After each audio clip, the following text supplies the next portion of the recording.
Hello and welcome to the presentation of EASE H02, Mining and Explicating Instructions for Everyday Activities. As you've already heard before, training robots is hard, and very tedious. For each and every single execution of an action, you need a vast amount of information to be able to really ensure a flawless performance. But even when you explicate an action to the tiniest bit, the program is still far from flexible, but rather restricted to a very particular setup. What happens when you move the robot, change the environment, or even alter the posed task are all very important questions and make up the major part of research in EASE. In the case of H02, we focus on the aggregation of human-level world knowledge on a mostly symbolic level to establish deep language understanding. But what does that mean? Natural language can express myriads of things, yet it heavily relies on context, mood, purpose, and so many other things. When we envision robots as everyday activity assistants, we also want them to truly understand our commands and questions. Otherwise, you will end up with narrow, unsatisfying assistants like this. Step 1. Get 2 pieces of bread out. Got 'em. Get a butter knife and get some PB. Take 1 piece of bread, spread it around with the butter knife. No, Dad, with the peanut butter. I'm just doing what it says. It says take 1 piece of bread, spread it around with the butter knife.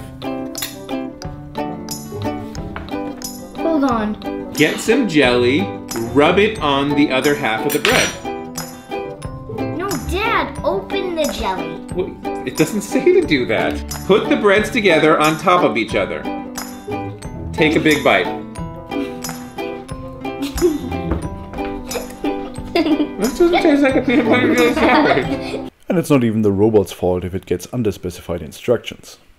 Additionally, if we are able to establish deep language understanding, we can make use of the vast repertoires of everyday activity knowledge that already exist, just a mouse click away. In the following presentation, I will demonstrate to you how we tackle the mining of natural language instructions and explicate these via simulation and human computation games.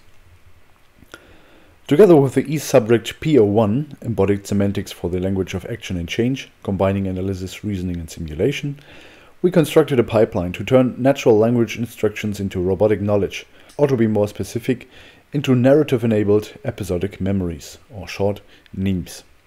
Let's take a look. First of all, we query a knowledge base. Let's take to the example of WikiHow. In essence, it will give us a set of sentences that we can treat like individual subtasks. If we would start with a straightforward example of preparing a cucumber salad, this would result in the following steps.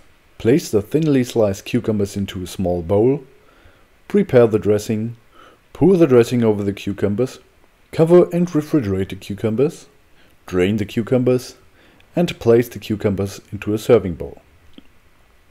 Alright, there are some additional steps, for example at the preparation of the dressing, but for this example and the sake of brevity, we will focus on the first step. Place the thinly sliced cucumbers into a small bowl. This sentence alone bears multiple subtasks that can, if you take a look on our pipeline again, be discriminated by natural language processing. After going through SCG, a construction-based semantic parser, we can extract 2 actions. Slice the cucumbers in a thinly manner, and place the cucumbers into a bowl. While moving objects from A to B can be seen as one of the most atomic actions a robot can perform, slicing is again a difficult phrase, since it could mean so many things depending on the context. Apart from the object to slice, in this case the cucumber, it necessitates a slicing object, a point of application, an angle to slice, the number of repetitions, an interpretation what thinly in this context means, and so on and so forth. Let's start with the most obvious problem. Which tool should the robot use to slice? To trim the number of possible options, we can query the EASE ontology, a semantic knowledge base, for objects that have the affordance to cut other objects. So we will get a huge set. There are knives for every occasion to cut vegetables, fish, meat, cheese, different kinds of fruits, different kinds of breads, and it doesn't stop at knives. As we want the ontology to be as expressive as it can get, we will also include cutting objects that are not related to kitchen activities, such as box cutters, scissors, razors, pliers, scythes, sickles, chainsaws, and whatnot. And without incorporating contextual knowledge, there's hardly a way to figure out which cutting object is more suitable for the task than another cutting object. Thus, our plan looks as following. Given a constrained task and a set of possible tool options, generate a testing environment that investigates the utility of these tools and returns an appropriateness distribution among them. This environment could either be a physics simulation as executed by subproject P01, or gamified human computation as we do in H02.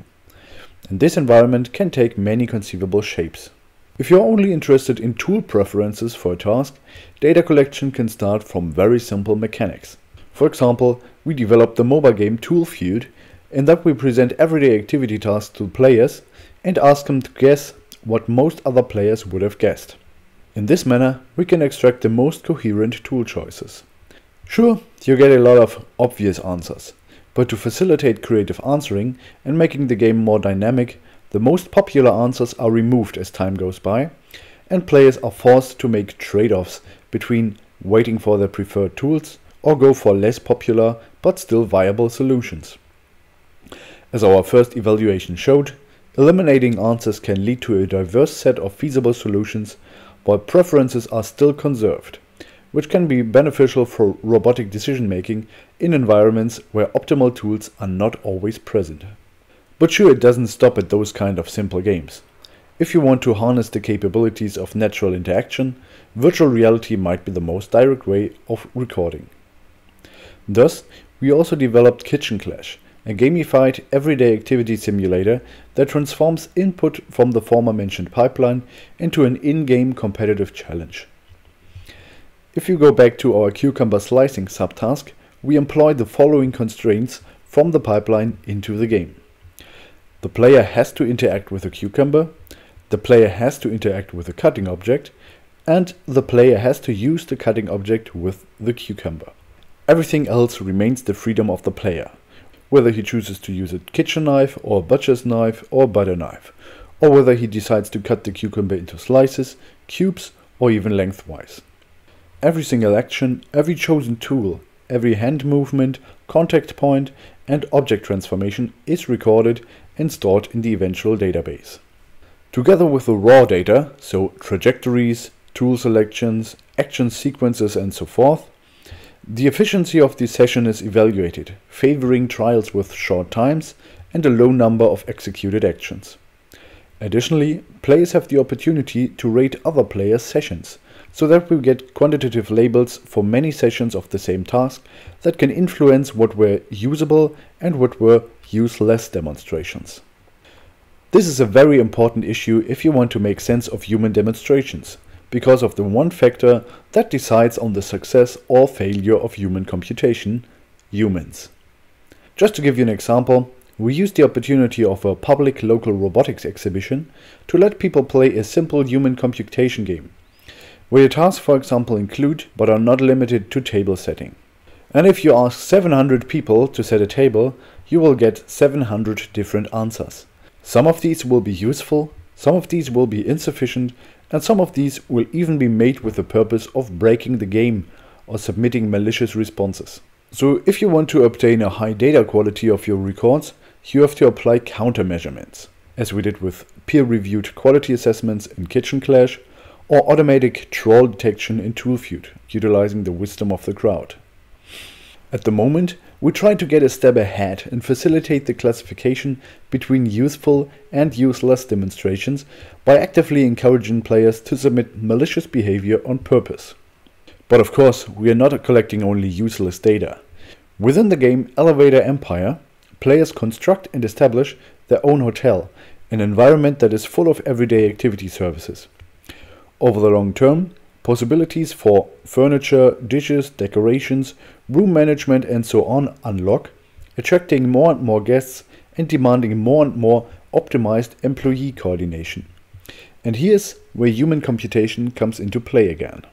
Each NPC employee can be commanded to execute actions for incurring tasks, but doing this in time for each and every NPC is just impossible to manage. Thus, every NPC has its own memory and will remember action solutions to tasks whenever the player commands them. These memories are used to train internal state action models for each NPC so that every single one of them has a policy, or rather, probabilistic distributions of preferred actions, depending on the current game state. The more input they get from the player, the more likely it is to follow his intent in similar situation. This training is strongly impacted by insights of deep player behavior modeling research, a technique that has proven to model and generate behavior from individual players with a decent prediction accuracy and convincing believable agents, up to the point that they are indistinguishable from the original players anymore. For the sake of explainable or understandable AI, all of the memories that make up the input for the NPC's decision making are visualized in a memory browser, so the players can have an overview about what was taught to what NPC and correct undesired behavior by removing memories. Eventually, a huge management mechanic emerges, in which players have to teach optimal behavior for everyday activities in a mostly understaffed workplace in order to succeed, build up their empire, and outpace the competitors. Speaking of competition, so far we have seen how useful decisions can be collected by incentivizing players to optimize the employees' workflow. Nevertheless, we also wanted sample of useless or even malicious behavior, which is why we made Elevate the Empire an asynchronous multiplayer game. While your hotel is growing, you're constantly compared to fellow players that are approximately on your level of progression. From time to time, you can infiltrate rival hotels and manipulate the behavior of one of the employees. Since you want to see your hotel in a better light than your competitors, players will be intrinsically motivated to assert malicious or useless executions. Yet, if you do it in a way that is too obvious to spot, the original owners won't have a hard time detecting and removing malicious memories, or they just get rid of the whole employee. Let's wrap things up. Using human computation games, you can collect many different kinds of data, from momentary configurations of goal states, over object preferences, over action sequences and hand trajectories, up to labeled demonstrations of useful and useless actions. All of these informations contain human-level world knowledge that can be very beneficial to bridge the gap of underspecified information in robotic decision-making.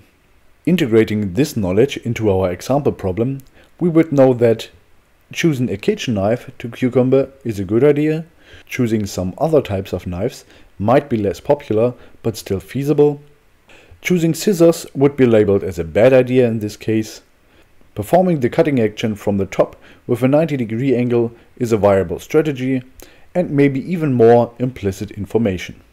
This kind of data is then converted into a robot understandable format and stored in the NEAM Hub, the central robotic database of OpenEASE. From there, generalized models aid robots in everyday activity tasks, so that unknown steps, objects or actions that were missing before are now included in the execution. Take 2 pieces of white bread out of the bag. Take the lid off the jar of peanut butter. Get a butter knife and stick it inside of the peanut butter jar. With the knife, scoop some of the peanut butter out of the inside of the jar. Spread your scoop of peanut butter onto one of your pieces of bread with a knife. No! Squeeze some jelly onto the other piece of bread. Spread the jelly on the bread with the butter knife. Put your 2 pieces of bread, peanut butter and jelly sides together. Done. Okay, maybe there's always some implicit knowledge in humans that cannot be explicitly assessed. But in the greater context of EASE, robotic planning, knowledge accumulation, memory generalization, computer vision, ontological reasoning, natural language understanding, human demonstrations, and so many more worlds come together to bring robots a significant step further towards human-level performance.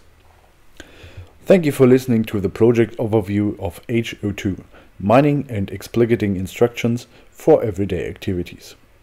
We will be happy to answer your questions in the upcoming Q&A session and wish you some further inspiring and fruitful days.